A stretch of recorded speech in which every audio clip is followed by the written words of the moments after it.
introduction. I wanted to begin by telling you a little story about when I was working on this book. When I'm not seeing patients or running clinical trials, I edit a fungal journal. And I was writing Superbugs, and I had a stack of fungal journals on the kitchen table. And my wife, who's also a physician, was sitting across from me at the table. And we had met a long time ago when we were 22 years old. And I could see her kind of squinting at me, and I could tell she was deep in thought. And I said, "What are you thinking about?" And she looked at the journals and then looked at me and shook her head, and she said, "Of all the guys in the world, how did I end up with the yeast infection guy?" And for better or worse, that is how I'm mostly known in professional circles. And I start with that because I think it's useful to know that the term superbugs has traditionally referred to just drug-resistant bacteria, but there's been a shift in our understanding of what these superbugs really are, and it's a much broader term we now know that includes bacteria, but also drug-resistant fungi, which I spend a lot of time thinking about, but also parasites and viruses. And so what I'm going to be talking about tonight is sort of the whole world of superbugs, how we got here, where we're going, a little bit about the book, and then I want to open things up for questions because I know there are a lot of questions about this topic.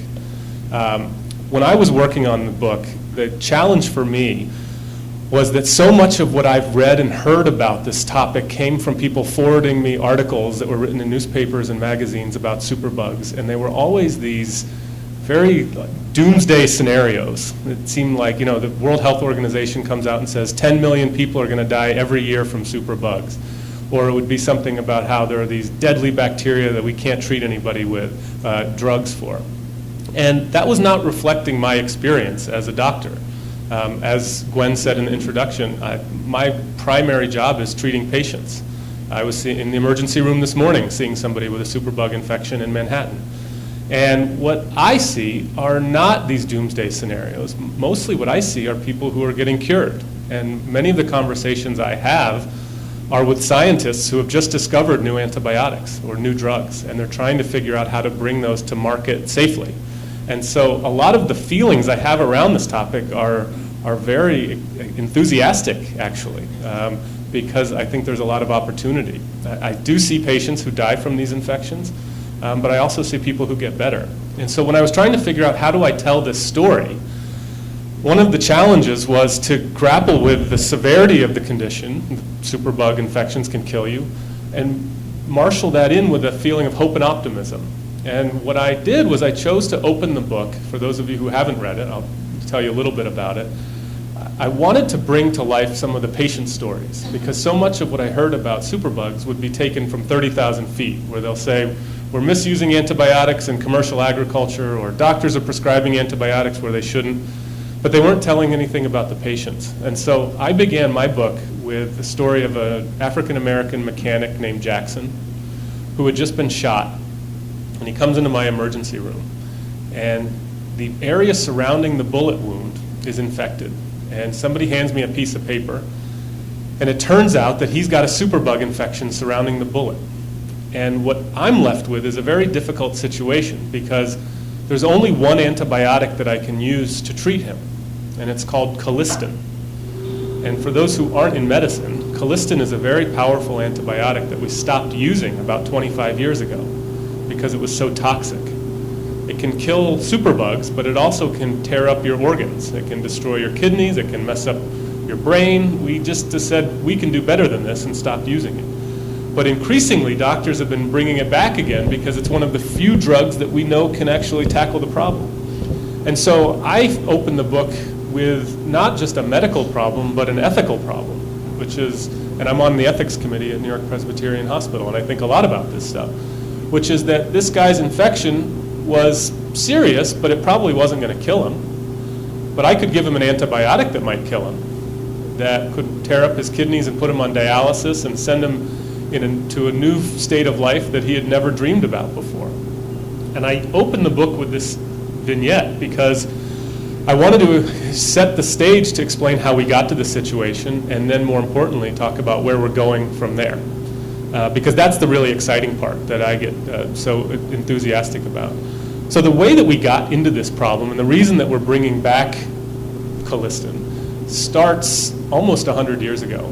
So many people are probably at least vaguely familiar with Alexander Fleming. He's the one who discovered penicillin in a laboratory near Paddington Station, 1928. Took more than 12 years for that to come to market, but in the 1940s, penicillin became the first commercially available antibiotic.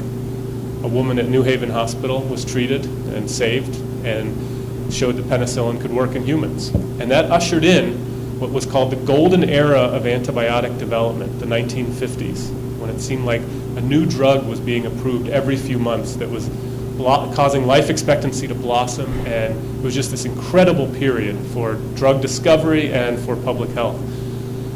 But then people don't necessarily know what happened after that golden decade. And what happened was in the 1960s, a number of prominent scientists came out and said, you know, we kind of have this infectious disease thing kicked. We should start focusing on more pressing issues, like heart disease and cancer. And so what happened was the pharmaceutical industry, which was just burgeoning at this time, started focusing on chemotherapeutics and things for heart disease and insulin and all of these other wonderful things.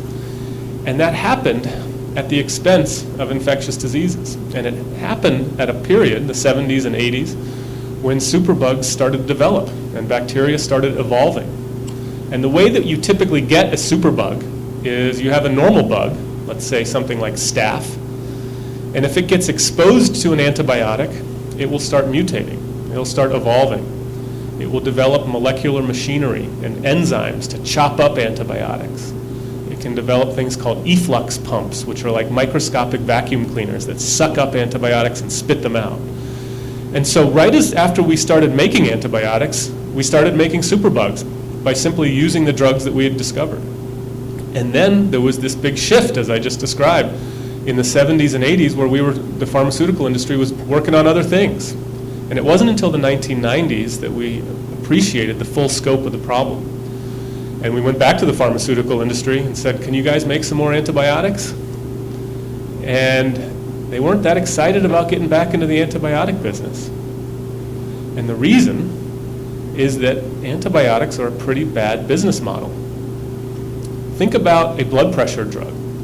A guy like me says, take this pill once a day, every day, for the rest of your life. That is a great business model. And then there's an antibiotic, where I will be really stingy about doling it out. I'm only going to give it to you for a short course. And then even that great antibiotic is eventually going to encounter drug-resistant microbes that render it useless, or at least render it weakened. So the pharmaceutical industry says, thanks, but no thanks.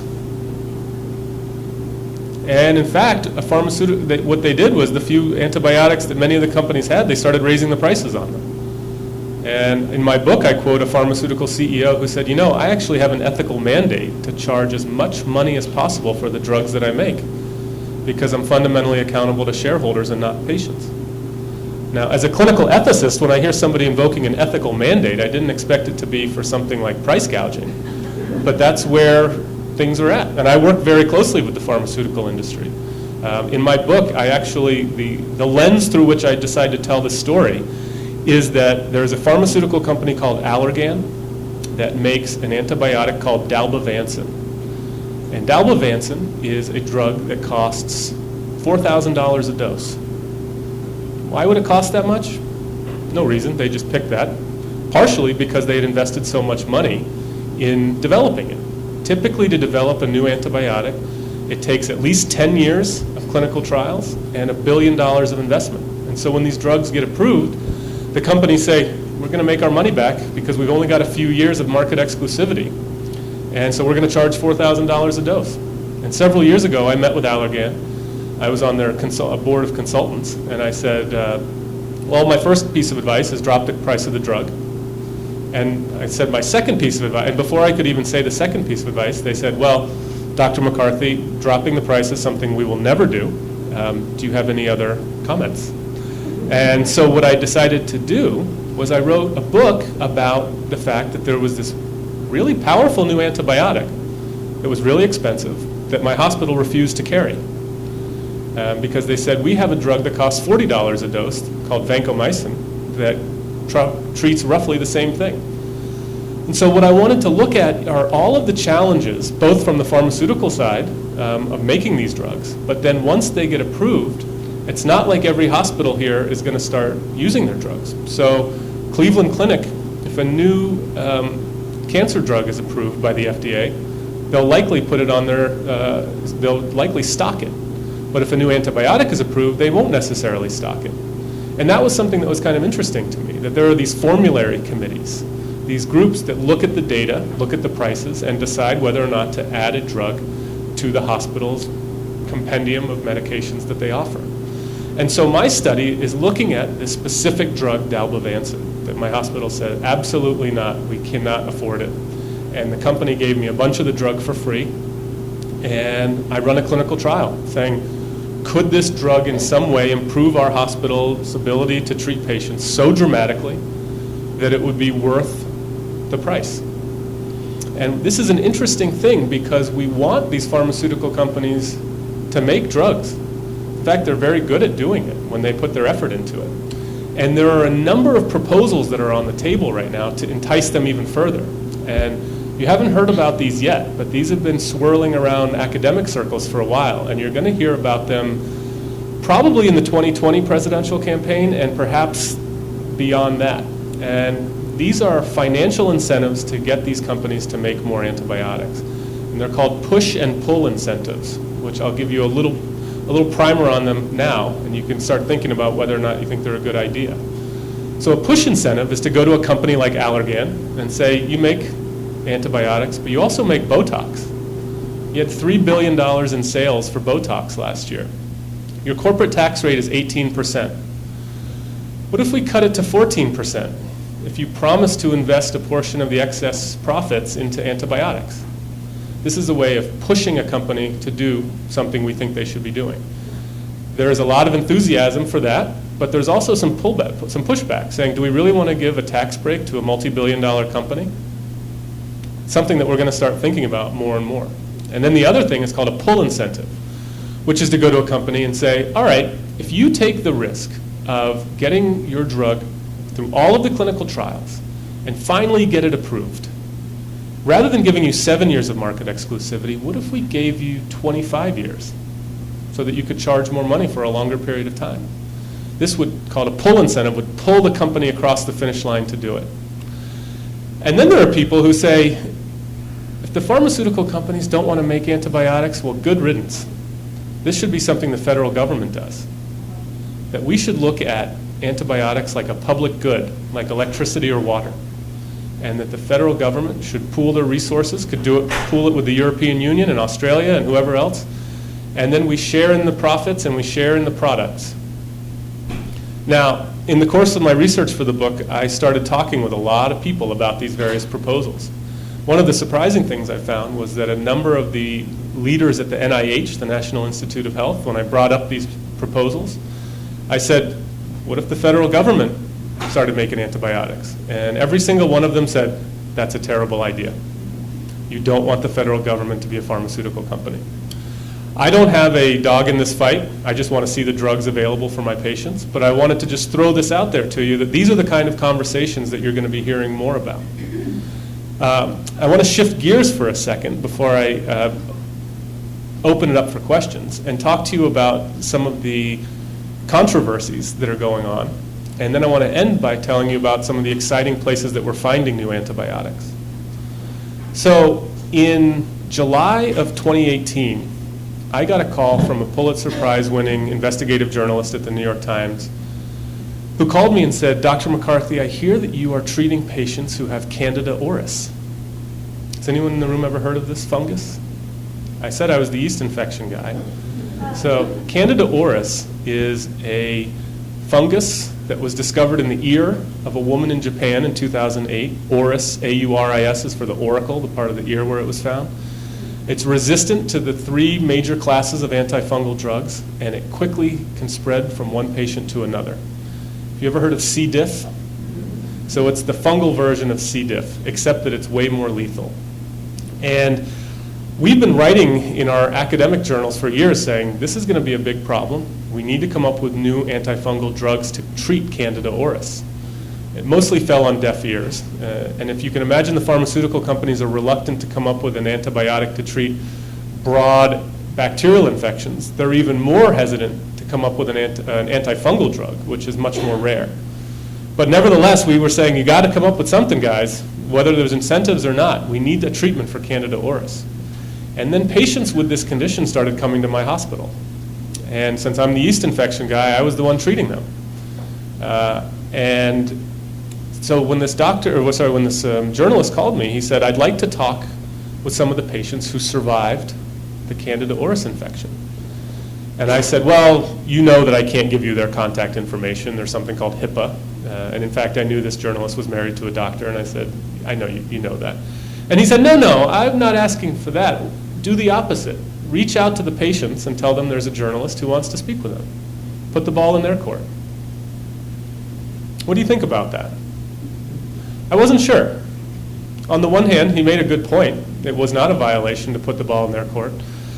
On the other hand, I was a little hesitant because I remember how traumatic it was for the patients who survived this.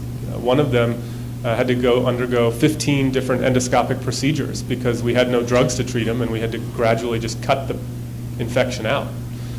And how desperately he wanted to see his 2-year-old kid, and we wouldn't let the kid come to the hospital because it could be lethal to transmit it from the patient to the 2-year-old. And so I decided not to give the contact information to my patients who survived. And 50% of people who get this infection die.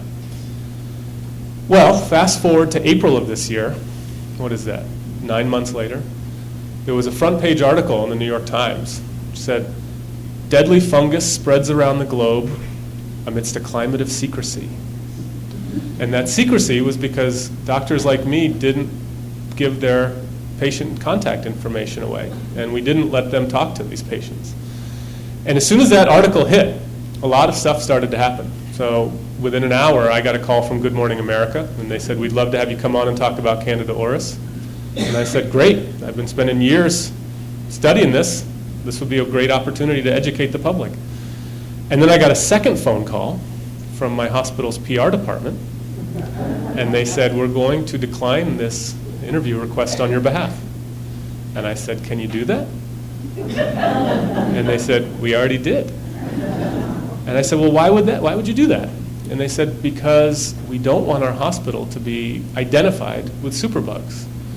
We don't want it to be branded as a place that has these superbugs, because it'll freak people out. And I said, well, I have some very bad news. I have a book coming out next month, and it's called Superbugs, and I've been trying to get our hospital's PR department to read it so that they could help promote it. I'm sorry to say that this is how you're finding out about it, but that was where we were at in April. And that set off a number of alarm bells and frantic emails from the higher-ups at New York Presbyterian Hospital, which is where I've worked for nearly a decade, where they were terrified that they were going to be branded as a haven for superbugs. And so what they did was they put me through media training, which is where they hire an investigative journalist to read my book. They put me on camera. They bring in brass from the hospital, and they grill me to see if I can talk about this in a way that won't make the hospital look bad. So for example, I would say, I have 2 young kids at home. When I go home at night, I'm not worried that I'm going to transmit a superbug to one of them. And they would say, no, you don't want to say not worried. You want to say, I am confident that I will be successfully. And it was that level of messaging that they were worried about. And what it spoke to was the fact that we don't really know how to talk about superbugs to all of you. And I was really frustrated by the hospital's response, because what has happened is there have been a number of follow-up stories where patients have died from Candida auris or some other superbug, and the hospital has offered a simple reply, which was no comment. And I wrote an op-ed in the Times in response to this, and the first 2 lines of it were, I said, hospitals are losing an important PR battle. I can say I'm very used to this, being on rounds when beepers and texts and pages are constantly going off. So what I ended up saying was that the PR response to this is a big mistake. And what I pointed out was that the New York Times is pushing for hospitals to have full disclosure for what hospitals are seeing in terms of superbugs. They want Case Western or Neomed or whoever else to list all of the drug-resistant microbes that are found within the hospital's walls. And I pointed out that this is problematic if you don't provide any context, because the best hospitals are going to see more superbugs because they have the most sophisticated diagnostic techniques, they have the most powerful antibiotics, they have the experts who know how to treat them, and then they also take on the most difficult cases, the cases that seem lost. And you don't want to penalize a hospital for that. You also don't want to shy away from the questioning, because it could actually be a concerning if a hospital is reporting that they have no superbugs, because maybe they aren't looking hard enough. And so we're trying to figure out, and this is still a work in progress right now, of how do we address the public for this issue. And one of the things that gets lost in all of this is that there are superbugs all around us. MRSA is probably the most famous superbug, methicillin-resistant Staph aureus. I wrote in my op-ed, 5% of doctors have MRSA on their white coat. What you need to know is that if your immune system is intact, if you have a normally functioning immune system, you don't really have to worry about superbugs. There could be them in this room right now. There could be a drug-resistant fungus right up there, and if I breathe it in, my white blood cells attack it and destroy it, end of story. The people who have to worry about it, and the people I end up seeing, and the person I saw this morning who had a superbug infection, was somebody who was on a medication that weakened their immune system. So there are patients who get put on high-dose prednisone, for example, a steroid, that can weaken their immune system, and they don't even recognize it. There are people who have medical conditions, people who have cancer, get chemotherapy, who have weakened immune systems. They become at risk. And so a good starting point is just to ask your doctor, how's my immune system? They should be able to answer that. If they can't answer that question, you might want to find someone else who can. Or go to an infectious disease specialist. That's what I do. I help people to navigate this. And one of the things I wrote about in my book was when my father-in-law got cancer and he got on chemotherapy, and how we tried so hard to prevent him from getting a superbug infection. But he got one, and it nearly killed him. And there was a period where there was no antibiotic that would work. And the only thing that's, well, I don't want to give it away, but the thing that saved him was not an antibiotic. And that leads me into the last part of what I want to talk about, which is, what do we do next? Where do we find the next life-saving drugs? Because we need more of them. And it turns out that there are a ton of them being discovered all the time. And the most interesting place that we're finding them is actually, and if there's one thing you remember from tonight, it would be this, that the most interesting and fertile place for us to discover new antibiotics is in the ground beneath our feet. That there are bacteria and fungi in the soil that are engaged in what we call a Darwinian survival of the fittest. It's this subterranean warfare where all of these little microbes are creating chemicals and secreting them into the environment, trying to kill everything around them. In fact, that's what penicillin is. It's made by a fungus that excretes penicillin, trying to kill the bacteria around it. And what we're doing now is we're going through huge swaths of soil samples trying to find the next great life-saving drug. And there's too much soil to look through, so we're actually using artificial intelligence to go through it more quickly. What you can do is say, okay, there's 50 known antibiotics. Here are the structures of all of them.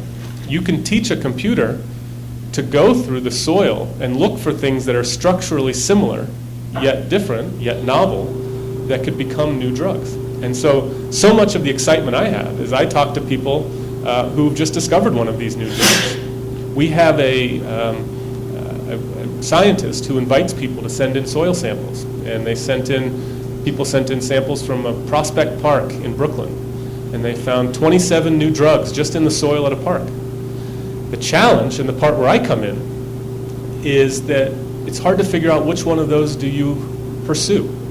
Because as I said before, when you discover a new molecule, let's say in the soil out here, it's going to take at least 10 years and $1 billion worth of studies before the FDA would approve it.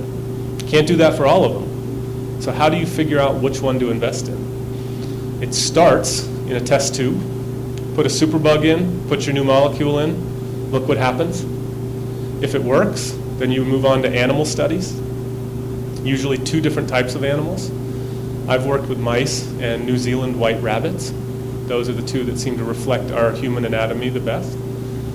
Then it goes into healthy human volunteers, and then humans who have these infections. And that's a very long process. But it's an exciting and important process. And what they're trying to do now, the FDA, is to have these accelerated pathways so that the most promising drugs can get to you more quickly.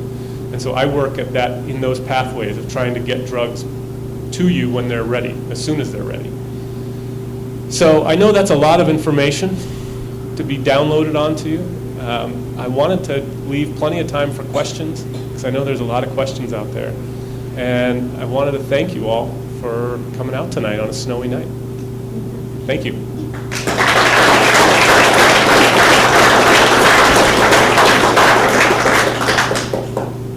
Are there any questions?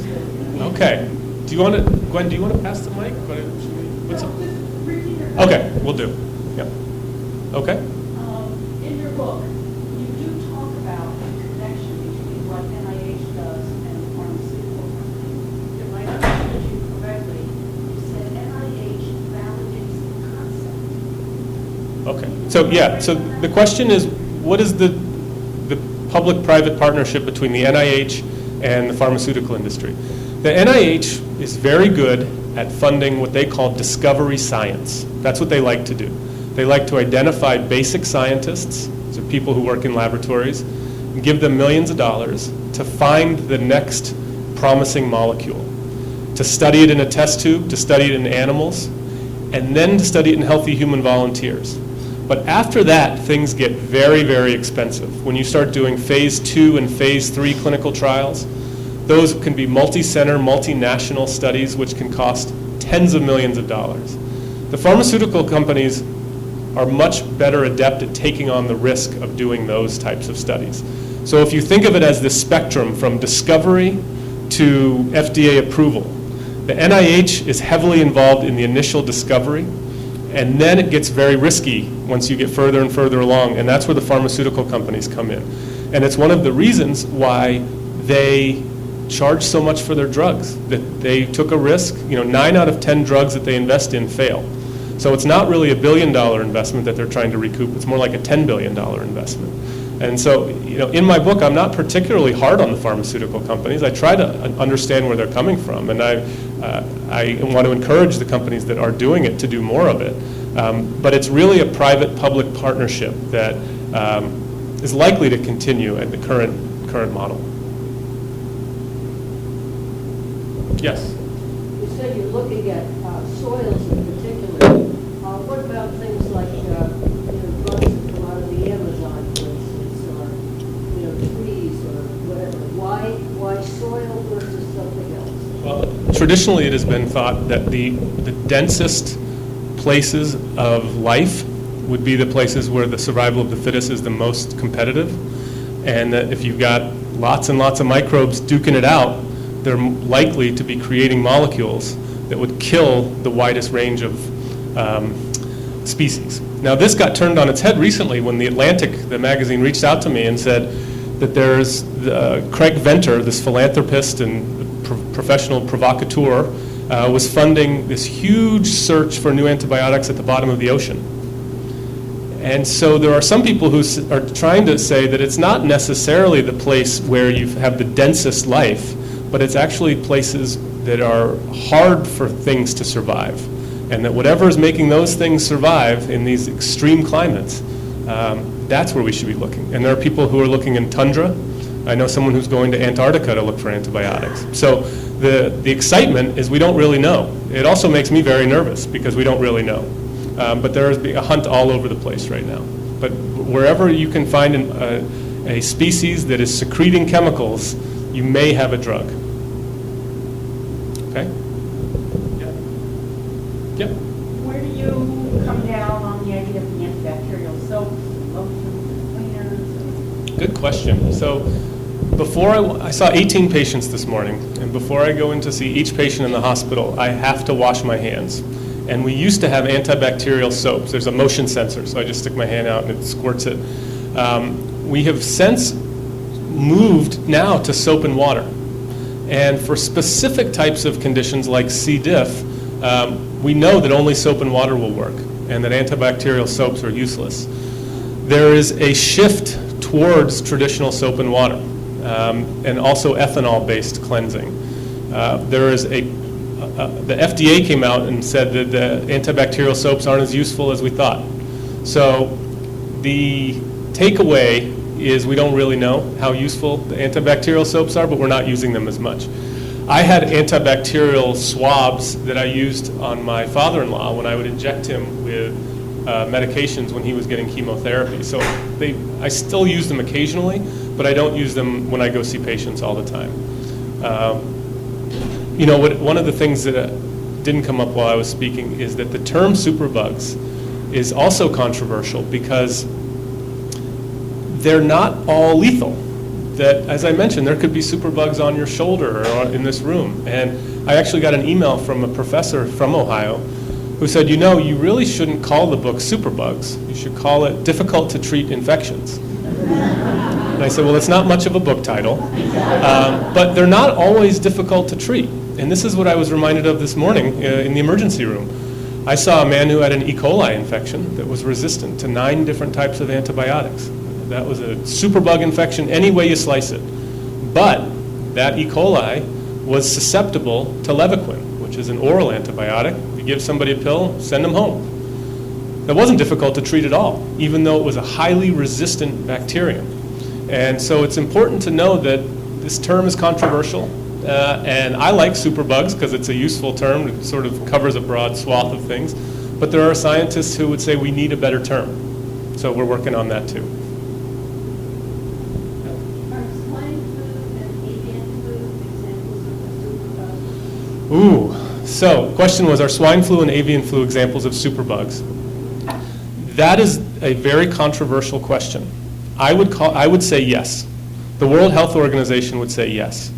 Whenever you see a doomsday scenario about superbugs killing millions of people, it would include those types of viral infections. When we talk about the next great pandemic, it's typically thought to be a virus that's going to leap from animal to man, like swine flu, like Ebola, something that is called a zoonotic infection, if you've never heard this before. So zoonoses are things that live in animals, and then if an animal bites you, or if you eat the animal, it can be transmitted to humans, and that can just wipe us out very quickly. When I was in medical school, I decided I wanted to be an infectious disease doctor, and I wanted to travel the world, and I was trying to go the most far-flung places possible. Because when I just finished, my background is I was a biophysics major at Yale. I was on the baseball team at Yale. After graduation, so when I went to college, we were the losingest baseball team in the history of Yale my freshman year. My sophomore year, we broke the record for losses. And then my coach wised up and started scheduling fewer games. And it was during that period where one of my teammates, his father was a scientist who had a laboratory that was making antibiotics. And I got very interested in infectious diseases at that time. And after college, I ended up getting drafted and playing in minor league baseball for a year in the Anaheim Angels organization. And after I was done with that, I went to med school. And I said, I want to get as far away from baseball and all this as I can. And so I went to Africa to study Ebola. And I bring this up because Ebola is a zoonotic infection, not that different than swine flu, frankly.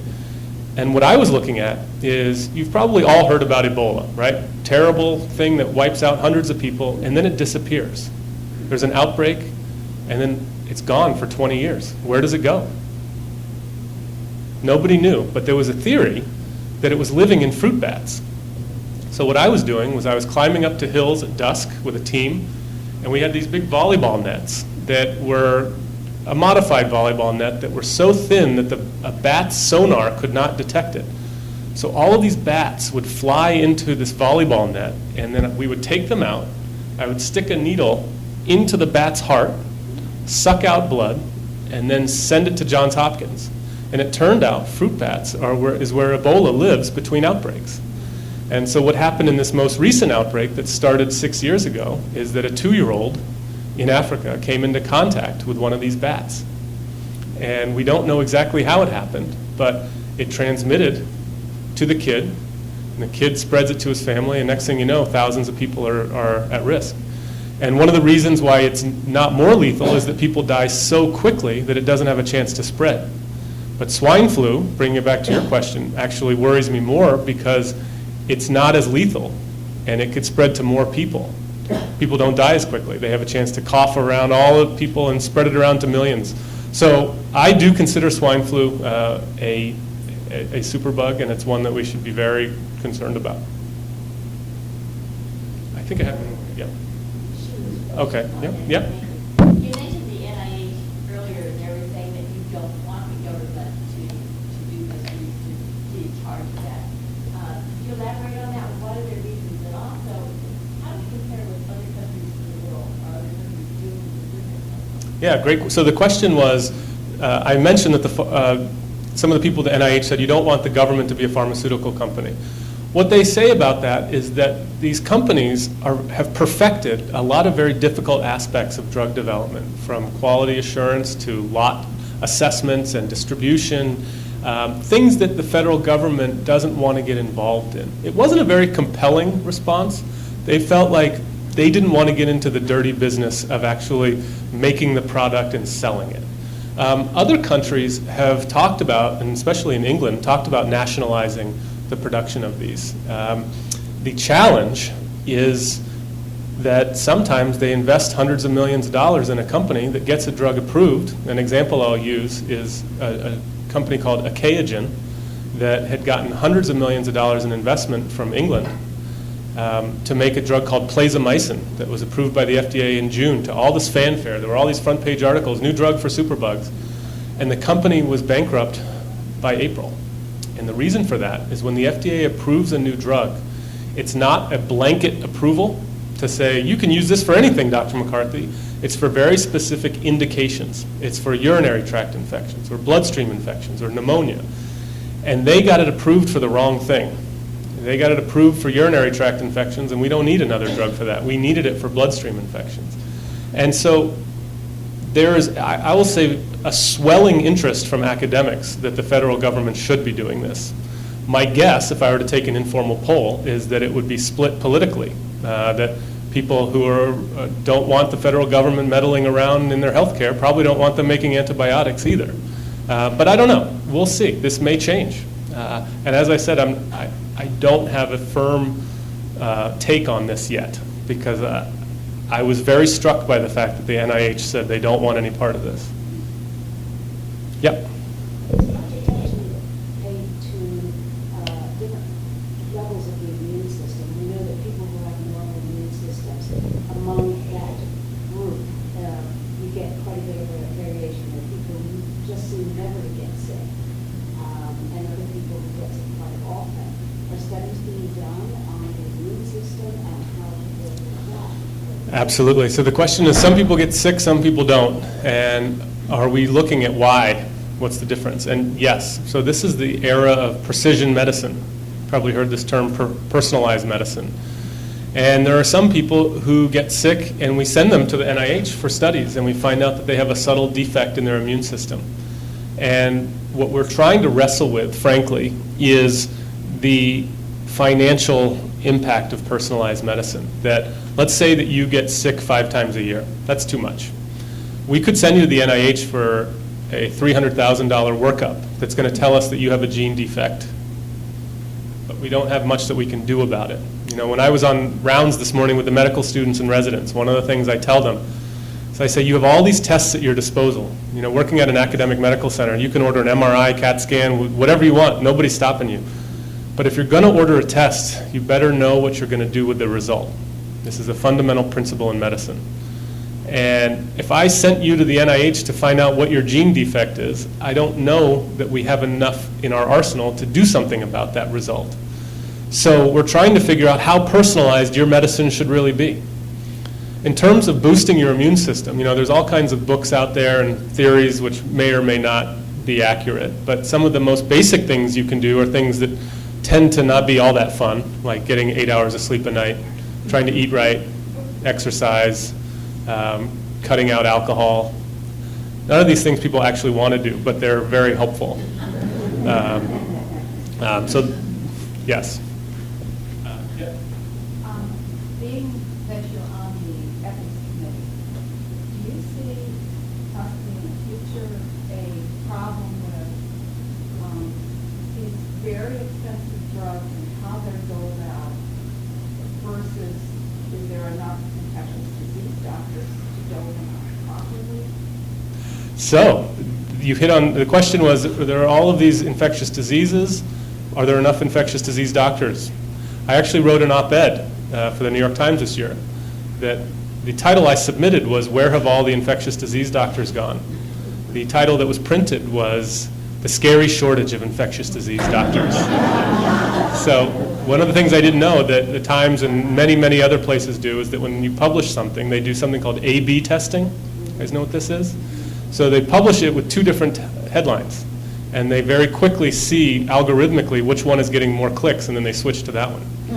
So I'm trying to think what the other one was I published for the Times. They did it. It's another thing where it's like they change it to make it scarier than I wanted it to be, and I think about that all the time now whenever I open the news. And I think if I was writing some modest thing about how not as many people are going to infectious diseases anymore as a specialty, what does that mean for all the rest of the news that I'm gathering? But what you're hitting on is that we're seeing this decline in the number of physicians who want to go into infectious diseases. Today was actually the match day. And last year, my hospital, one of the best in the country, had nobody match. Nobody wanted to be an infectious disease doctor at my hospital, which is a shock because 5 years ago, we were bringing in the best and the brightest in the country. This year, we did match people. But the problem is one that I hit on in this op-ed, which is there's a very simple reason why people aren't going into infectious diseases. It's the lowest paying subspecialty. And the reason for that is that doctors are largely paid based on something called RVUs, relative value units. And those factor in malpractice insurance. And people who perform procedures have to have higher malpractice insurance. And that means they get compensated higher than people who are cognitive specialists. So someone like me who's an infectious disease doctor, I'm not going around doing procedures. I'm walking into a room and saying, "Start Colistin. See you later." It's an intellectual specialty. And so increasingly physicians are saying, "Well, I don't want to do this."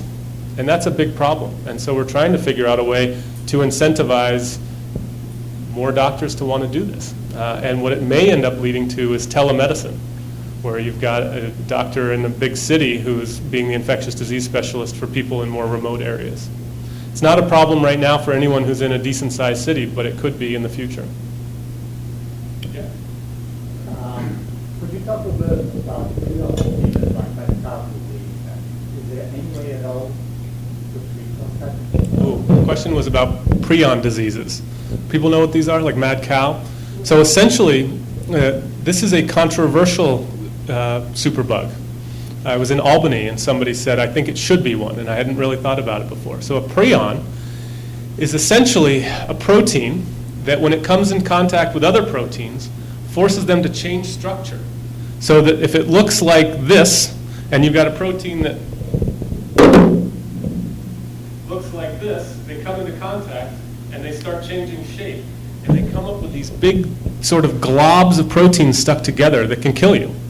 And I've taken care of 2 people who had prion diseases, and they both died pretty brutal deaths. We did not have a treatment for them. Right now, they're not technically considered superbugs, but I think they may be in the future. I think mad cow is the most famous one. The ones I've seen are called Creutzfeldt-Jakob disease. I don't know if anyone here has had experience with these things. It's brutal. I had a patient with it 2 years ago. I don't have much to say on this other than the fact that so much of the superbug topic is focused on treatment, and that's what I've been talking about tonight. How do you get the pharmaceutical companies? Where do you find the new drugs? But another major aspect of all this is diagnostics. So often there is a delay in diagnosis of whatever the patient has, if it's a prion disease, if it's a superbug. And so another thing that I write about in the book and that I work with is that there are all these new tests coming out to diagnose and detect superbugs more quickly. And hospitals are very hesitant to add these tests because they're very expensive. And they'll say, who's going to run it? Who's going to pay the salary of the person to press the button on the test? And it's a very frustrating thing for me, because if we have a better sense of what conditions we're dealing with, we can use our antibiotics more appropriately. And that's really the driver of so much of superbugs, is that if you're misprescribing antibiotics, if you're using them when you shouldn't, you're going to produce more of them. And the reason that they're being used inappropriately is often from uncertainty. That a doctor is just like, well, maybe your earache is a bacteria, maybe it's a virus, I don't know. Okay, here's a Z-Pack, good luck. And that's really hard. And there's a culture of giving antibiotics. A colleague of mine is the team doctor for the Yankees. And a couple years ago, I said, that's kind of cool, right? And he's like, it's okay. He's like, if Derek Jeter wants a Z-Pack, you're giving him a Z-Pack. And if you don't, they're going to find a new team doctor. And that's kind of the situation in private practice, I think, that a lot of physicians feel, that if patients continually ask for antibiotics and you always say no, you may lose customers. I'm at an academic facility where it doesn't really matter what patients think of me. They are coming in, and every morning I get a list of people to go see in the emergency room. And it gives me a lot of freedom to do what I think is right. I have a two-part question. There's so many types of, I'm thinking about all the things that we vaccinate people. Is there any thought about, I don't know, what can we vaccinate people for that would make them better? There's so many different vaccines. That's one thought. And the other thought is more common. I'm a volunteer at the clinic twice a week, 4 hours a day, and I get a chance to see doctors, become friendly with some of the doctors. And all I can tell you is, I hope you don't be here is that these doctors are pushed to see patients every 10 to 15 minutes. If you go into the doctor with a list of things, you're lucky to even talk to them about one. And they're in and they're out. And they're frustrated. They don't have the time to think about your problem. And those are Well, that's a lot. But I'll start with the first comment you had, which was about vaccines, which we could do a whole hour on that, which I'm not going to do. But I used to write a column, a weekly column about vaccines. And a couple of years ago, every year they try to guess for the flu vaccine. What are the strains of the flu that are going around? And they guessed wrong. And I wrote an article about how that happens, how they look at Australia, what the flu is like, and they try to predict what's going to be here 6 months later. And the article, it was just a pretty mundane scientific article, got slapped with the headline, "Why does the flu vaccine suck this year?" And I had doctors knocking on my door going, "Oh, it sucks this year, huh?" And I'm very careful about how I talk about this, because if you read the comments from that article, my last name is McCarthy, and a prominent anti-vaxxer is Jenny McCarthy. And people said, this a-hole must be related to her. And so I'm very careful about, I'm very pro-vaccination. And what you were asking about is, could we do more vaccines? There are tons of vaccines in development for all different, for C. diff, for E. coli, for Candida. What we have to look at is, what is the prevalence of the condition, and figure, is it worth it to vaccinate people here? And one of the things that I was reading about this morning was there is a new dengue vaccine that could be life-changing for people in dengue endemic areas. You don't need a dengue vaccine. And trying to figure out, the risk-benefit of giving you 10 extra shots that you don't need. And so there's a lot of enthusiasm for making new vaccines. Well, we have to spend as much time figuring out, who do we expose these to. When I went to study Ebola in Africa, they said, we're giving you every vaccine. It's like, you're going to be at risk for everything we could think of. Yeah, absolutely. Absolutely. And then the question about patients having enough time, doctors having enough time to see patients. If anyone can solve that one. I have found that what I tell medical students and residents is, typically a doctor interrupts a patient after 18 seconds. And then if you can just shut up for 2 minutes and be comfortable with silence, let them talk, you will not believe how far you will go in medicine. Because patients will just be like stunned that you're listening to them. I recently became the medical director for what's called our VIP floor, our amenities floor, because we have a lot of rich people who can donate to the hospital, and they want them to have a good experience. The only reason they picked me is because I listen. I sit there and I just let them talk. And it's so hard to do that when you have 15 minutes or less. And then when patients are late, or if a patient runs over, I don't know how we're going to solve this one, but maybe that's the next book. Oh wait, you already got a question. Let me go back. Let me get some other people a chance. Yeah. Oh, good question. So the question is about probiotics. So I get asked about this a lot. When a patient says to me, "What do you think about probiotics?" I say to them, "What do you think of probiotics?" Because a lot of people have very strong opinions about it, when the truth is that there's not that much data on it. If you're somebody who says, "I swear they work for me," I'll say, "Go for it." And if there's somebody who says, "I'm really not sure, but somebody mentioned it to me," then I'll go through the data with them, which is to say that for most conditions, it's probably not going to affect things much either way. If you've had a good experience with it, go for it. What I see are, because I'm the yeast infection guy, is that periodically somebody with a really weakened immune system takes a probiotic, and that fungus or bacteria in the probiotic gets into their blood and can cause big problems. That is admittedly an observer bias on my perspective, because they're calling me for this outlier. So in general, I have no problem with people taking it, but I don't see it as a panacea that's going to solve things. What's your opinion of using artificial intelligence, like specifically algorithms to make decisions about using antibiotics? Yeah, well, this is actually the thing I'm working on now, is the opportunities and the drawbacks of artificial intelligence to make decisions in general in medicine. One of the things we have seen is that they are really wonderful in certain areas, such as reading chest x-rays. Artificial intelligence can tell you if a patient has tuberculosis based on a chest x-ray as well or better than a radiologist. They can detect melanoma on a skin biopsy as well or better than a dermatologist. That's fine. I'm happy with having artificial intelligence. You know, the summary for every time you read an article about artificial intelligence in medicine is that they say, use the machine, but there's got to be a human that's overseeing it and can able to have like real human judgment on things. We haven't looked at it with antibiotics yet, but what I recently did was a study where I'm on the ethics committee, and we don't get called very often by doctors who want ethical help. And I said, you know, there's a lot of ethical problems out there, and they're not asking for much help. I wonder what's going on that they're not asking for help with. And what I did was I got the hospital to agree to allow 2 ethicists to sit in on morning rounds for an entire year to listen to what doctors talk about and hear what are the ethical issues which come up, what do they ignore, what are they dealing with on their own, and what do they ask for help with. And one of the areas that they completely ignore are the ethical dimensions of antibiotic prescribing. And what will happen often is there will be a very old patient who is dying, say they've got terminal cancer, and they're incidentally found to have a superbug urinary tract infection, and the treatment would be a $2,000 antibiotic.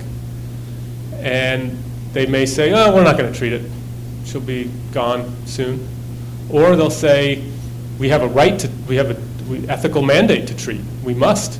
And then someone else will say, well, you're only going to drive drug resistance. If you're treating this person, the bacteria will be exposed to the antibiotic and they may mutate. All of these really interesting ethical conversations that are going on where they never would call an ethicist. And more importantly, they're not telling the patient about these decisions. They would decide no antibiotic or yes antibiotic and then just go with that decision.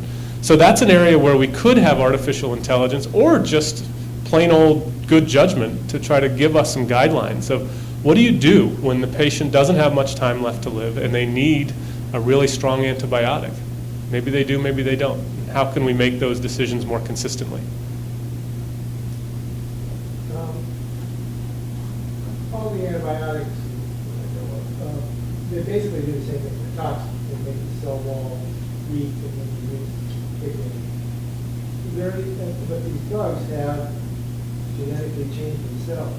If they're another school of thought that you need to go back and re-engineer the bug by introducing something so that they're more susceptible to what we have? Great question. So the question is, most antibiotics work at the cell wall. Do you have background in science? 'Cause- yeah, okay. And the question was, is there any way we could reprogram them? And the answer is yes, and we're looking at using CRISPR to do that. If you're not familiar with CRISPR, it's probably the greatest scientific discovery of the last generation. It's this enzyme that's essentially a molecular scalpel that allows you to chop up DNA and alter it, cut out genes. And what we're looking at doing is there a way to cut out the resistance genes in bacteria? So they create an enzyme, they have a genetic mutation that allows them to be impervious to antibiotics. Could we just cut that out? The problem is there's a lot of bacteria out there. And so the other question is, do we then, instead of engineering them, do we engineer us? So, gene editing in humans is much more controversial, but that's something people are looking at. If you have a genetic defect, as was introduced before, could we go and cut that out? That's on the horizon for another generation to tackle.